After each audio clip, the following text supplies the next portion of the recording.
Hola, ¿qué tal, compañeros y amigos? Bienvenidos.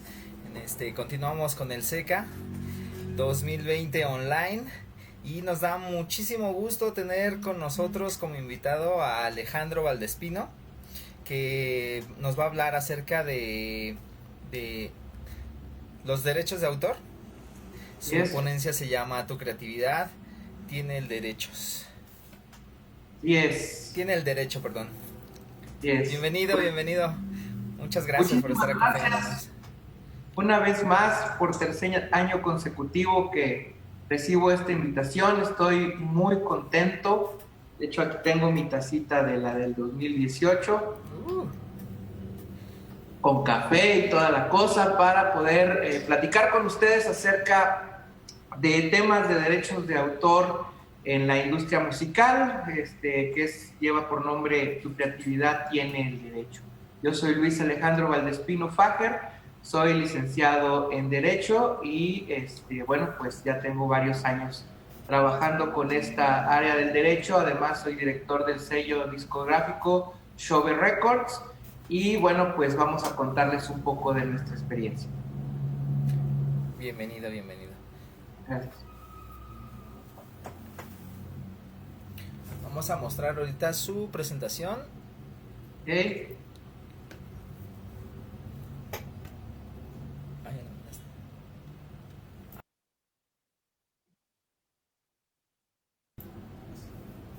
Listo. Bien, pues sin más preámbulo vamos a comenzar. Como saben, este tema se llama, esta charla se llama Tu creatividad tiene el derecho. Ya la he impartido en distintas universidades, incluso para casas de cultura de la Suprema Corte de Justicia. Eh, es un tema, pues, importante porque, pues, hace rato en la conferencia pasada hablaban de la piratería. Efectivamente, imagínate que todos dijéramos, como decían hace algunos años, el Internet va a ser gratis para siempre y vamos a tomar todo como si fuéramos unos piratas, ¿no? Eh, Vamos a robarnos todo y a usarlo como si fuera de nosotros y pues obviamente pues eso no está bien porque cada uno de nosotros tiene derechos sobre lo que produce nuestra mente, ¿no? Lo que produce nuestra imaginación, nuestra creatividad. El... Vamos a dar un pequeño marco histórico de dónde vienen los derechos de autor. Eh, es un tema no muy viejo, aunque vemos que el primer, digamos, la primera norma sobre derechos de autor fue en Inglaterra por la reina Ana en 1710. Suena un poco lejano, pero realmente no tiene muchos años esta cuestión. A diferencia de los demás estatutos jurídicos o leyes, pues el derecho de autor es siempre el arte o a los autores en ese tiempo de libros o no se puede pensar en ese tiempo tampoco de la música, eh, pues darle un papel a alguien de constancia de que esta es tu obra, ¿no? Esto es lo que tú hiciste, esto es parte de tu creatividad. Después, aquí en la Nueva España, antes de la independencia, el virrey Francisco Hernández de la Cueva estableció una disposición autoral a favor de los creadores de una obra.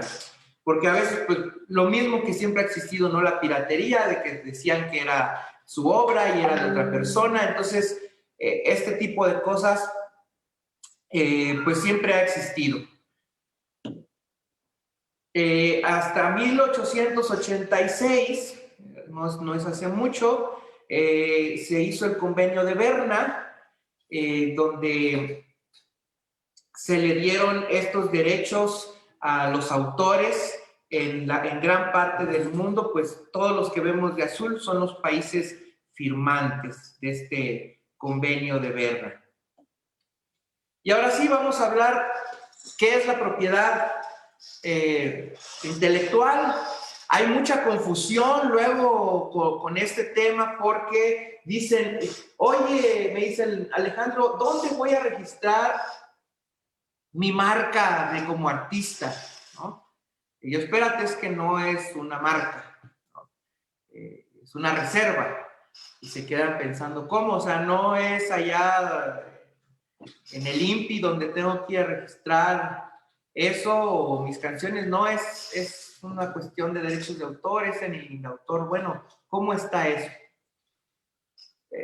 La propiedad intelectual se divide en dos grandes ramas, la propiedad autoral y la propiedad industrial. La propiedad industrial protege las invenciones que se hacen a través de patentes, los signos distintivos a través de las marcas, y esta propiedad industrial, lo recalcamos, está regulada por la Ley de Propiedad Industrial aquí en México. Entonces, patentes, marcas, van en propiedad industrial. En propiedad autoral, protege los derechos de autor y es a través de la Ley Federal de Derechos de Autor.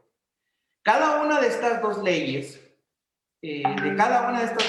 emana un instituto que se encarga del registro de esta propiedad intelectual, dependiendo en el marco de qué ley esté. Es muy importante. Algunas leyes y reglamentos sobre derechos de autor en México. Bueno, pues desde 1813 ya se veían algunas reglas para que los escritores conservaran la propiedad de sus obras. No, como repito, a pesar de que estamos hablando de 1800, no, para el derecho no es algo pues muy antiguo. También, bueno, pues en algunos códigos civiles, allá en los 800, se habían plasmado algunas leyes muy escasas sobre la cuestión de los autores. No es hasta 1948 que se crea la Ley Federal sobre el Derecho de Autor. Fíjense, hasta apenas hace menos de 100 años. Y bueno, pues este año se hicieron algunas modificaciones que fueron nota de escándalo para algunos porque decían que iban a haber muchas prohibiciones, ¿no? Sin embargo, bueno, pues ya hay mucho luego escándalo entre los que defienden a la red como un espacio anárquico, ¿no? Sin embargo, todo debe de estar regulado porque debe de haber un respeto mutuo entre todas las personas que convivimos, ya sea en forma real o en forma virtual. Y los derechos de autor, bueno, pues van a estar muy vigentes y patentes dentro de esta convivencia virtual. Antes podíamos hacer este tipo de conferencias y yo poner un fondo musical sin ningún problema. Sin embargo, ahora ya las plataformas están bloqueando los contenidos que detectan que hay una música que tiene derechos, ¿no? Antes tú subías un video a YouTube y podías monetizarlo aunque no tuvieras los derechos de la música porque tú hacías un video de tu artista favorito y ahora ya está restringido, ya no lo puedes hacer. Pero bueno, vamos a hablar más tarde sobre eso. Los derechos de autor, como cualquier persona que ha visto definiciones de derecho, las definiciones del derecho son muy parecidas.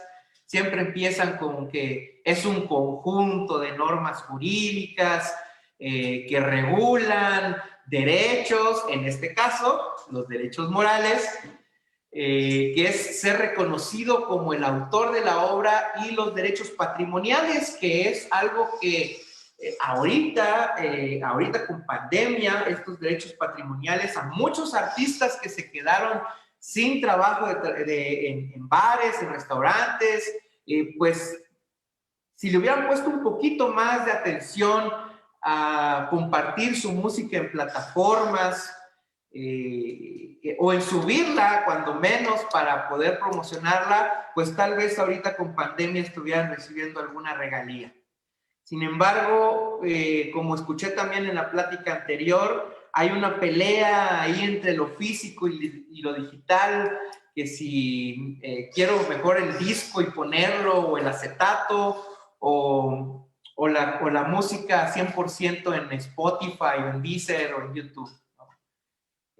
Yo creo que el artista y los públicos se deben de abrir a todas las formas de consumo, ¿no?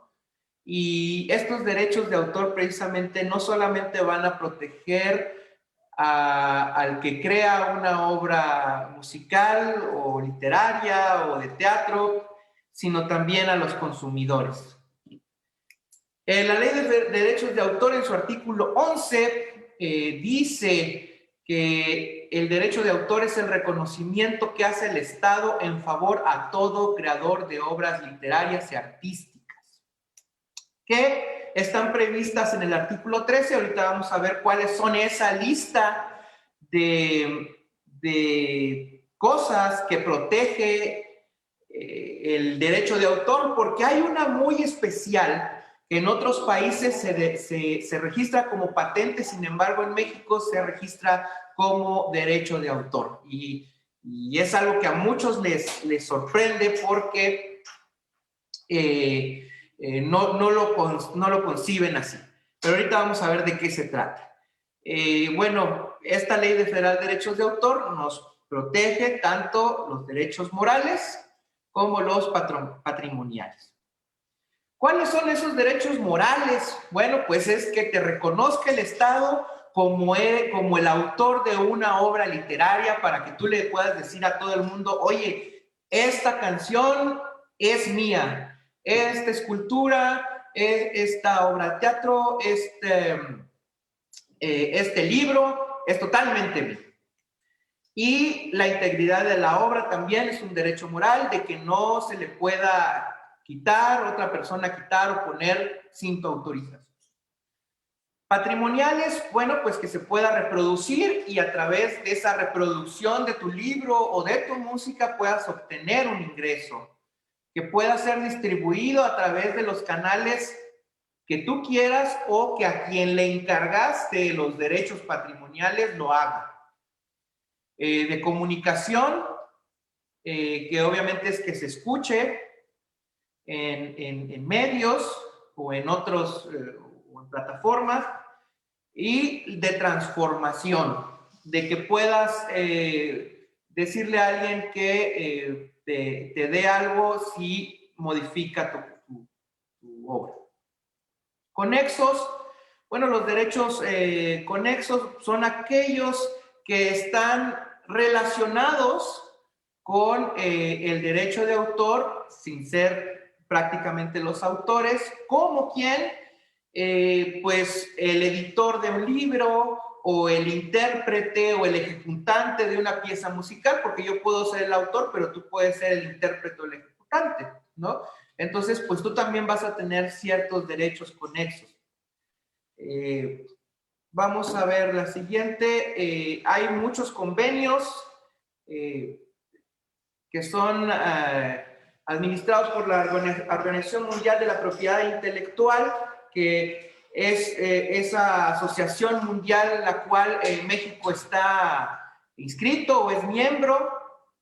Y bueno, pues todos estos convenios se hacen para proteger precisamente los derechos de las obras literarias, de los fonogramas, de los que transmiten a través de señales, en fin, ¿no? De medios físicos. Todo esto comenzó a través de los medios físicos, aunque ahorita ya saltamos más a lo digital.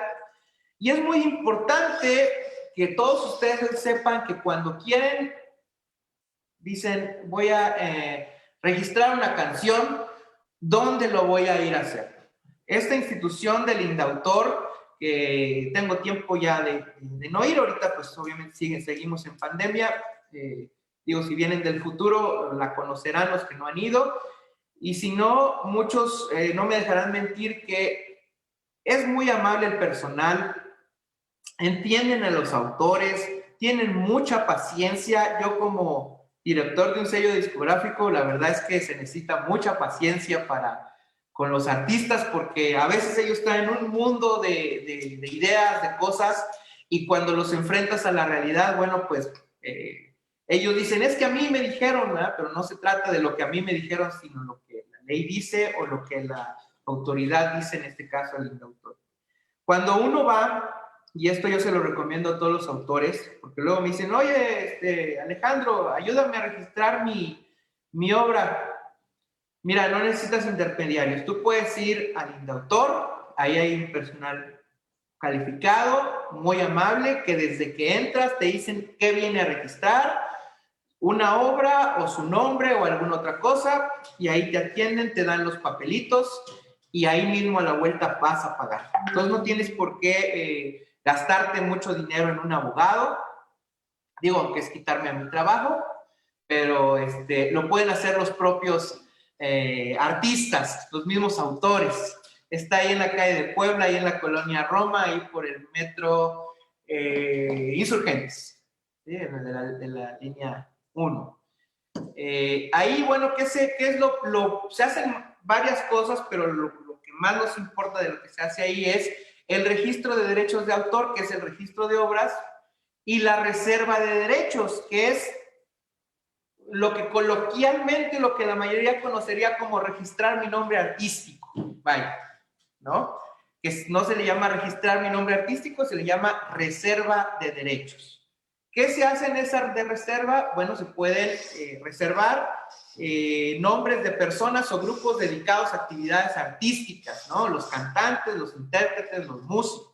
Ahí puedo hacer mi reserva del nombre y hacer mi registro de mi obra. Muy importante. Quede claro que es ahí, que ahí es donde se hace y cómo se llaman las cosas. Los derechos de autor, bueno, hay de la reserva de derechos, la transmisión de derechos de autor y el registro. Ya vimos, ahora ya vimos tres cosas, antes nada más vimos lo que es el registro y lo que es la reserva. Pero ¿qué es esa transmisión de los derechos de autor? Bueno, es registrar los contratos, ¿verdad?, que tenemos nosotros como autores. ¿Cuáles pueden ser esos contratos? Bueno, la de edición de obra literaria, la de obra musical, representación escénica, radiodifusión, producción audiovisual o publicitarios, ¿no? Esos son algunos contratos que también se tienen que registrar porque versan sobre la transmisión de estos derechos. ¿Qué es lo que puedo registrar? ¿Qué es lo que puedo registrar? Obras literarias, obras musicales con o sin letras, obra dramática, obras de danza, obras pictóricas, obras escultóricas y de carácter plástico, caricatura e historietas, obras arquitectónicas, cinematográficas, de radio, televisión, programas de cómputo, que esto es lo que hablábamos al principio, que muchas personas no lo asimilan como que pudiera ser aquí, incluso en Estados Unidos se registran como patentes, pero en México los programas de cómputo, las apps, todo ese tipo de cosas se registran a través del derecho de autor. Entonces es muy importante que sepan dónde tengo que registrar mis cosas. Las obras fotográficas, obras de arte aplicado, compilaciones, ediciones de libro, los fonogramas, o sea, tu música, videogramas, tus videos, en fin. Ahí en la ley lo pueden checar en el artículo 3. Derechos de autor. Bueno, ¿cuáles son los documentos requeridos en el registro de las obras? Ahí te dan un formato, como te dije hace rato. Ahí tienes que llevar los datos tuyos, tienes que llevar tu credencial de lector, una identificación. Si mandaste a alguien, pues el representante legal tiene que llevar un documento donde acredite que es tu representante, los datos de la obra. Todo esto está en la página del Indautor. que es www.indautor.gov.mx. Y bueno, pues eso es referente a lo del registro de obras, que es muy importante porque muchos siempre me lo preguntan cuando vamos a alguna conferencia de este tipo. Pero también hay otro tipo de licencias donde nosotros podemos determinar nuestra autoría, como es Creative Commons. ¿Qué es Creative Commons? Son licencias de derechos de autor que se ofrecen de una forma simple y estandarizada. Esto es más al common law, ¿sí? Como sabemos, nosotros somos más acerca del derecho latino, ¿no? Y el common law es, digamos, como que el derecho inglés, el derecho que se maneja en Estados Unidos, y Creative Commons es una serie de licencias de derechos de autor, pero hechas al estilo del common law. Sin embargo, ya hay varias decisiones de jueces acerca de que son válidas este tipo de licencias. Sin embargo, yo en lo personal creo que siempre todo debe de quedar plasmado en un documento que nuestra legislación lo considere válido, ¿no? Y en este caso, mi opinión es de que pueden servir como una manera de delimitar alguna licencia. Sin embargo, yo creo que sí tienen que quedar en un papel y no simplemente puestas ahí en una página de internet de que si lo puedes usar o no lo puedes usar, de que si lo puedes hacer con reconocimiento comercial. Digo, ha estado muy de moda esto de Creative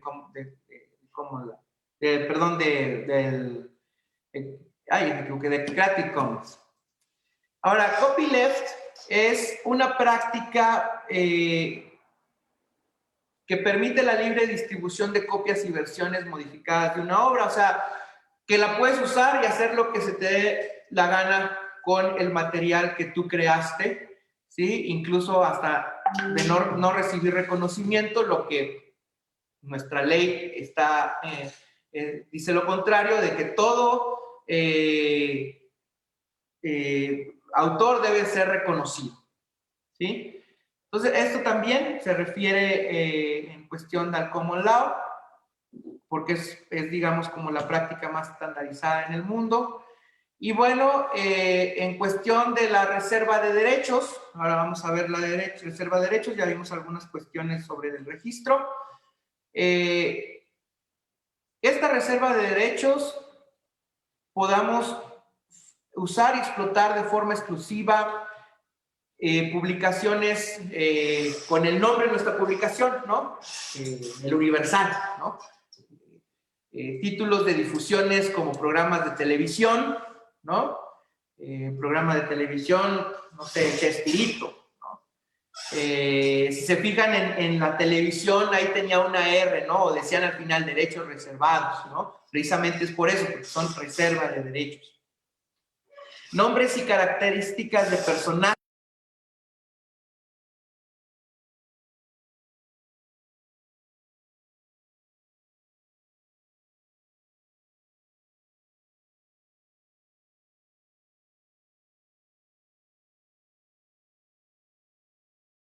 O como el dragón Shiru, no sé, alguna cosa así que queramos llamarnos como luchadores, bueno, pues tenemos que hacer nuestra reserva de derechos. Los nombres o denominaciones de personas o grupos dedicados a actividades artísticas. ¿Cuáles son estos? Bueno, pues precisamente decir Grupo Bronco o decir Def Leppard, no sé, todos los grupos musicales, o por ejemplo, yo soy Luis Alejandro Valdespino Facker, pero yo me quiero llamar Tito Totti, ¿no? Entonces tengo que ir a registrar mi nombre artístico, que es Tito Totti, ¿no? Porque pues mi nombre real no es ese, ¿no? Entonces así es como lo tengo que hacer. También, bueno, promociones publicitarias, pero eso ahorita no, eso no es de nuestra materia. El dictamen previo, cuando vamos, nosotros vamos y decimos, yo me quiero llamar Tito Totti, y ellos tienen 15 días para decirnos si está disponible o no ese nombre. Vamos a los siguientes 15 días y nos dicen que sí está disponible. Bueno, entonces, pues vamos a pagar nuestra reserva, ¿sí? Y si no, bueno, pues tendremos que escoger algún otro nombre, ¿no? A lo mejor voy a tener que cambiar el Tito Totti de la Ciudad de México porque ya hay otro Tito Totti. Ahora bien, las sociedades de gestión colectiva, vamos a otro tema. Ya vamos a la cuestión de los derechos patrimoniales, a la gestión de derechos patrimoniales. Nada más déjenme checar porque creo que puse esta mal. Déjenme ver. Sí, me faltaba esta diapositiva, perdón. Es esta, antes de pasar a los sedes de gestión colectiva, para terminar en la cuestión del indautor, ¿qué más podemos hacer? Bueno, cuando tengamos alguna controversia, algún detalle con alguien que quiere usar nuestra obra y que se dijo que él era el autor o alguna cuestión así, bueno, pues podemos, ahí en el Instituto Nacional del Derecho de Autor, podemos ir a poner algunos procedimientos, ya sea administrativos, de avenencia o de arbitraje, para que se nos haga el pago de daños y perjuicios, o cuando alguien, como les digo, diga que es su obra y no sea, antes de realizar alguna demanda penal, y también para revisar infracciones y tarifas sobre derechos de autor en las que no estemos de acuerdo. Y hablando de este tipo de cuestiones, de las sociedades de gestión colectiva que también se tienen que registrar ante el indautor, estas sociedades de gestión colectiva no son órganos de gobierno, son un tipo como de sindicatos que ayudan a captar las regalías de los autores. Ahí en un momento va a pasar una campana sonando. Eso va a ser un poco molesto, pero bueno, vamos a continuar. Estas sociedades de gestión colectiva son, por ejemplo, el Centro Mexicano de Protección y Fomento a los Derechos de Autor, la Sociedad Mexicana de Directores, Realizadores de Obras Audiovisuales, y la que más nos compete a nosotros en la cuestión musical, la Sociedad de Autores y Compositores de México. Repito, no son órganos de gobierno, no están facultados para registrar obras. Sin embargo, los autores van ahí a esas sociedades para que los asesoren o que la sociedad en su nombre registre la obra. Sin embargo, no se registra con ellos. Es muy importante decirlo. Una obra no se registra ante la Sociedad de Autores y Compositores. No se hace ahí. Se hace en el indautor. Es muy importante que quede muy claro eso. Bien, ahora vamos a hablar sobre el fonograma, que es, digamos, lo central de esta charla y también lo que relaciona el derecho con estas charlas que estamos dando, porque pues, son las conferencias sobre acústica, y la acústica pues es el fonograma. Voy a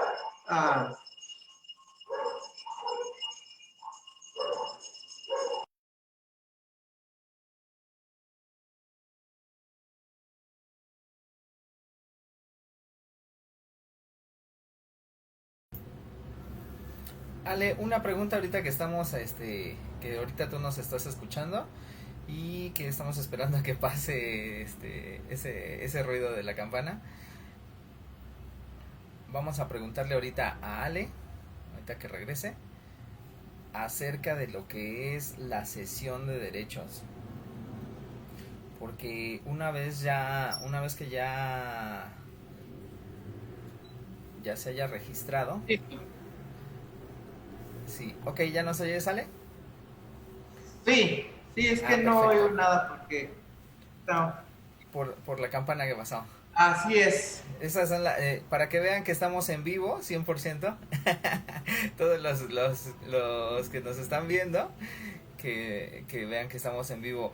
Te preguntaba que una vez registrada, digo una pregunta antes de pasar a lo del fonograma, una vez ya registrada la obra, ¿cuáles serían los detalles a cuidar cuando ya se quiere arreglar un contrato de cesión de derechos? Para que pueda ser tu obra, pueda ser utilizada en la radio, televisión o que en alguna disquera, tenemos que firmar un contrato de cesión de derechos. ¿Cuáles serían los detalles finos, los detalles que debemos de cuidar más en esa parte? ¿O lo abordas más adelante en tu presentación? Bueno, en la cuestión de cesión de derechos va a depender a quién se lo vamos a hacer, para qué se lo vamos a hacer, ¿no? Okay. Puede ser para una película, puede ser porque nosotros vamos a distribuir en plataformas, entonces vamos a hablar ya sea o con un sello discográfico, que ahorita vamos a hablar acerca de los sellos discográficos, o con una distribuidora digital, ¿sí?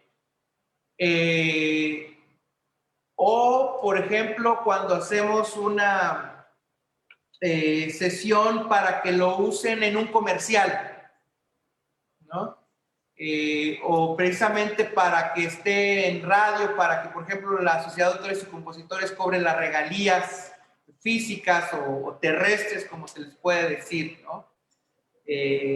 Porque pues hasta ahorita creo que, salvo unos casos aislados, son los que mayormente cobran las regalías, lo que, pues, desde un punto de vista muy personal, la verdad es que creo que está muy mal, ¿no? O sea, el que forzosamente tengas que estar en una sola sociedad, ¿no? O sea, como que es cuarta la libertad, y en un país democrático y de libertades no tienen por qué existir monopolios de tipo sindical, ¿no? Aunque no son sindicatos, no es una cosa rara entre sindicato y encargado de que cobra tus regalías. No estoy diciendo que sea una mala institución, simplemente creo que tienen un monopolio el cual no está bien.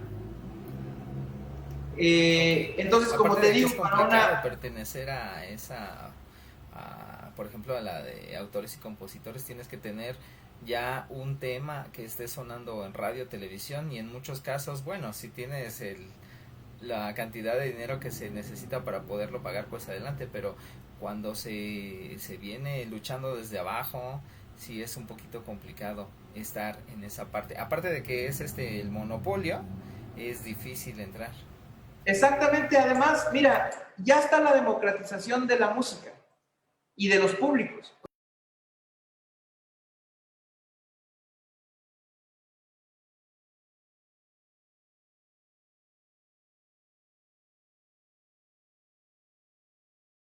Estar en tele y radio, pues sí, pero realmente ya, ¿quiénes ven la tele y la radio? ¿No? Ahorita estamos transmitiendo por internet estas conferencias. ¿Sí? O sea, no hay que negarnos al futuro. El futuro es hoy. Hoy es lo digital, es la manera en que la gente escucha, es la manera en que van a consumir tu música. Entonces, no le busques por otro lado. ¿Sí? O sea, si eres alguien que va comenzando, tiene que ser forzosamente digital, y hay muchos artistas que no necesitan de otra forma de explotación de su obra más que la digital, ¿no? Entonces, bueno, eso es más que nada, ¿no? Que te fijes en la cuestión de si vas a ceder tus derechos patrimoniales para que alguien más los explote, pues tienes que ver, depende para quién, cómo y dónde sea, ¿sí? O sea, no es una cuestión de que forzosamente tiene que ser de alguna manera, ¿no? Entonces, ahí sí es muy recomendable que consulten a un abogado antes de firmar un contrato del que sea, de cualquier tipo de cesión de derechos, ¿sí? Tal vez en el registro o en la reserva de las cosas que les dije hace rato no sea muy necesaria. Sin embargo, cuando vayan a revisar o elaborar un contrato, siempre va a ser muy importante que tengan un abogado. Y lo dijeron en la Feria Internacional de la Música del 2019, cuando preguntaban un panel con estudiosos de la música y de disqueras grandes y todo eso, ¿qué es lo primero que tiene que hacer un artista independiente? Consultar a un abogado. Esa es la respuesta, no hay otro. Bueno, voy a continuar y ahorita vamos a retomar esos temas. El fonograma. ¿Qué es el fonograma? Pues es toda fijación exclusivamente sonora de los sonidos de una interpretación, ejecución o de otros sonidos, o de representaciones digitales de los mismos.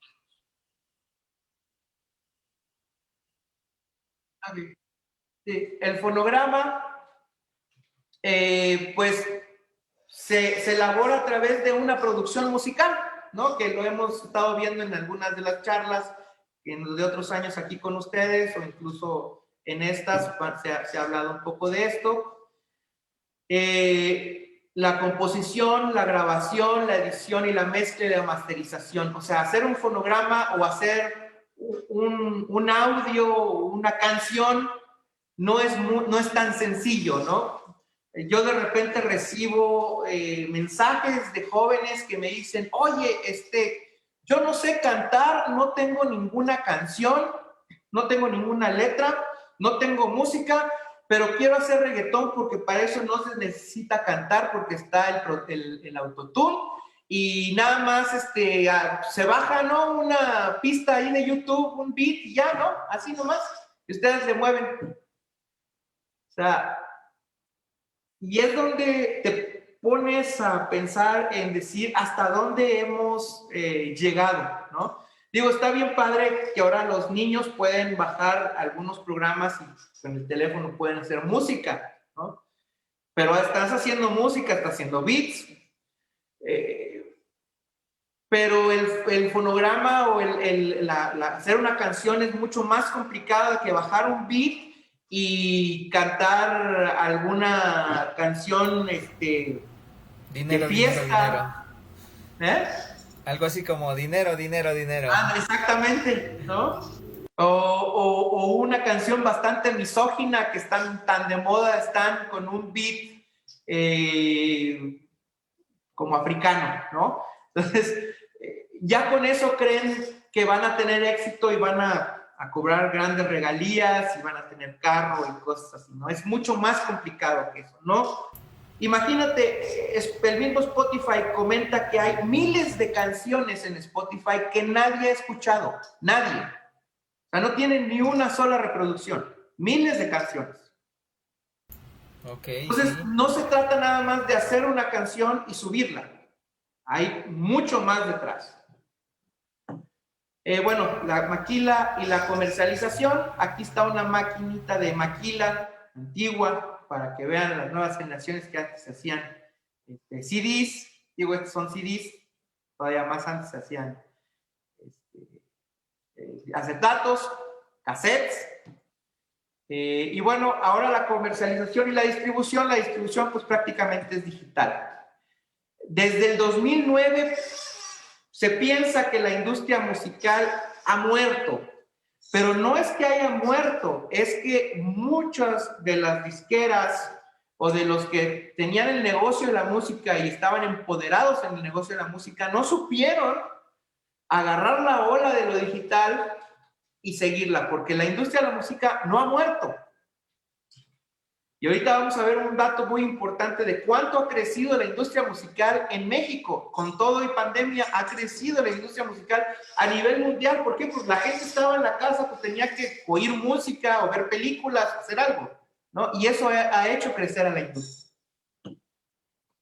Algunas de las principales sellos en México, nada más como para tener una cuestión histórica. Antes de 1985 había prácticamente puros sellos locales, mexicanos, ¿no? Discos Gas, cintas Melody. Yo creo que alguno de ustedes ha de haber visto en alguna de sus casas algún acetato con el sello de Melody o de Mozart o de Orfeón, si era como de rock and roll, de los Teen Tops o de esos discos ya antiguos acetatos, pues tenían estas marcas. De los sellos. Después, en los 80s, pues había 6 grandes sellos que eran Warner, EMI, Sony, Universal, Polygram, BMG. Sin embargo, como en todo, se fueron comiendo los unos a otros. Después solamente quedaron 5 porque Universal absorbió a Polygram. Después fueron 4 porque Sony absorbió a BMG. En 2011 ya nada más había 3 porque Universal absorbió a EMI. Y sin embargo fueron unos que eran disqueras independientes como Interscope y Def Jam, fueron creciendo y se hicieron grandes, ¿no? Ya dejaron de ser prácticamente como disqueras independientes. Y en los últimos 5 años en México, quienes mandan en el mercado musical en estos últimos 5 años han sido Sony, Universal, Warner, todas las disqueras independientes en conjunto y Ocesa Seika, ¿no? O sea, que los independientes somos muchísimas, ¿no? Muchísimos. Pero bueno, si te das cuenta, Ocesa la tomamos como independiente, nada más como de las independientes, como que es de los más grandes. Si lo vemos desde este punto de vista, vemos cómo está partido en 4, ¿no? Y la cuarta parte del mercado la tienen las grandes disqueras, las 3/4 partes, y solamente 1/4 nos lo distribuimos todos los independientes. Y sin embargo, estamos creciendo. Ok. Algunos sellos independientes principales aquí en México importantes, pues por ejemplo, quien no conoce a Discos y Cintas Denver, si han ido a Chopo, pues pueden encontrar que muchos artistas de rockeros, en especial del rock urbano, son de Discos y Cintas Denver, tienen un gran catálogo fabuloso. Corazón, así se escribe con S, es de música tradicional. Pentagrama también tenía mucha cuestión bohemia y tradicional. Moby Records, Nuevos Ricos, Intolerancia, Happy Five, obviamente nuestro sello Shove Records, cassette también de variedad.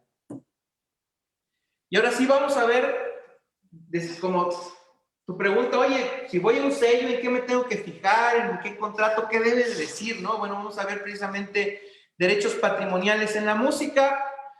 Como les decía hace rato, el crecimiento anual compuesto de 2016 a 2020 ha sido de más de un 18% en la industria musical. Es algo muy importante, significa que la industria musical no está muerta, simplemente cambió de forma de comercialización.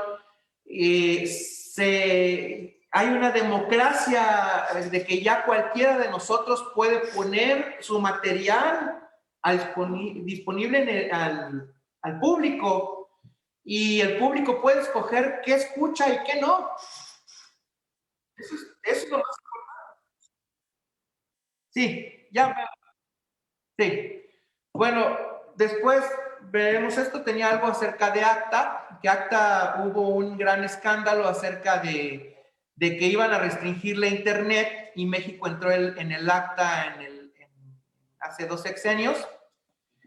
Pero eso nos convino porque gracias a que entró México en el ACTA, bueno, pues vinieron beneficios como la entrada de Spotify, que Spotify desde hace 2 años ahorita ya es un mapa más grande, sin embargo es más o menos el mapa ahorita de Spotify. Muy importante, cuando yo subo mi música con un sello discográfico y quiero pasarlo a otro sello discográfico o yo distribuirlo personalmente, hay un código que se llama ISRC que identifica las grabaciones sonoras durante toda su vida, y con este código yo puedo decirle a la disquera que me entregue cuando termina mi contrato esos códigos y subirla yo para yo recibir mis regalías personalmente. Después lo veremos en otra ocasión. Y aquí es como vemos que la industria musical, cómo ha subido a través de las apps. Spotify tiene un crecimiento exponencial.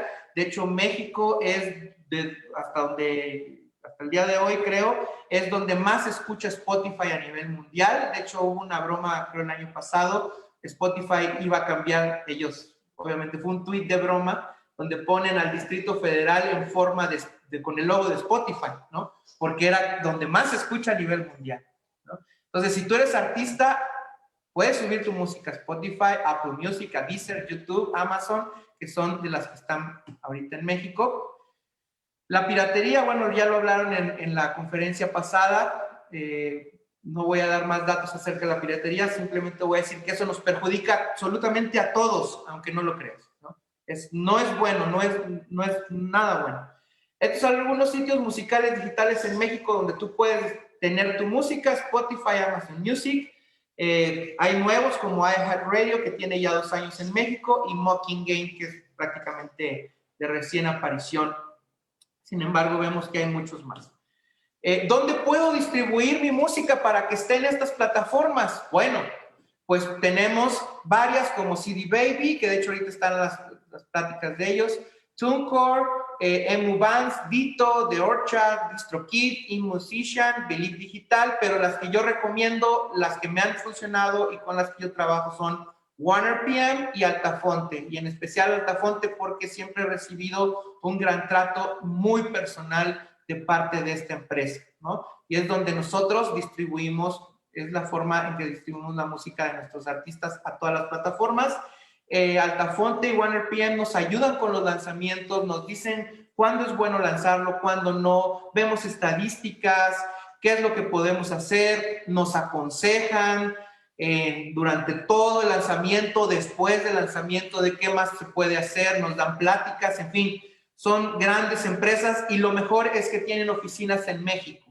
Siempre busquen cuando vayan a distribuir que haya alguien que hable su idioma y que los atienda en su idioma, ¿no? Estas son las plataformas de distribución donde pueden subir su música a estas tiendas. ¿Ok? Ok, y bueno, pues no sé si dudas.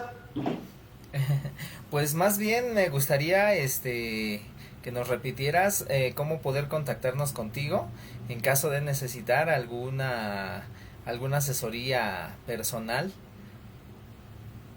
Sí, claro, bueno, pues pueden mandar un mensaje a la página de Shove Records en Facebook. Ahorita estamos actualizando la página, es shoverecords.com, pero está en actualización, ahorita no está disponible.